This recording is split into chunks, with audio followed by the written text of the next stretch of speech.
في بعض اللعيبه، عشان برضه اكون واضح في القصه، لو احنا الواحد برضه يحكي اللي له واللي عليه في هذه القصه.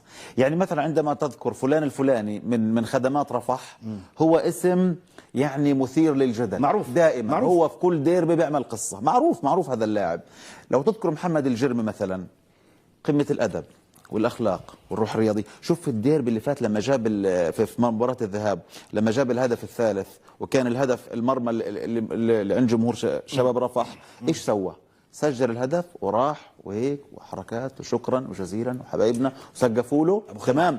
وجمهور شباب رفح صار يشجع في الخدمات في هذه المباراه، على ما يبدو جماهيرنا، تمام، وانديتنا. بس هذاك اللاعب بدها تفرح سيء. وفي المقابل مع شباب رفح مثلا تلاقي فلان وفلان وفلان سيء، هو سيء، لا يحلو له الا ان يحتفل امام، هو عنوان سيء وبيعمل فتنه وبلاقي جمهور يقف معه. لا، والمشكله ادارته بتدافع عنه وجماهيره بتدافع عنه واحيانا زملائه بيدافعوا عنه. مع ذكر بيان كابتن الدكتور صالح النمسي اللي قال لك نرفض هذا في كل الانديه موجود. اللاعب هذا اللاعب كوبي منه موجود في كل نادي، صحيح، معروفين. اللعيبه هذه معروفه، بس على ما يبدو انه احنا رايحين باتجاه انه اتحاد كرة القدم يجب عليه، وانا بتمنى يكون هذا اقتراح يعني موجه لاتحاد كرة القدم، ويعني احنا بنوجه نصائح، احنا ما بنوجه يعني انه والله ناس ما عندهاش انه احنا ما عندكوش خبره، لا احنا فقط مطلعين ومشتبكين مع الحاله وتنوير الامر. يفترض اي لاعب بيحتفل امام الفريق الاخر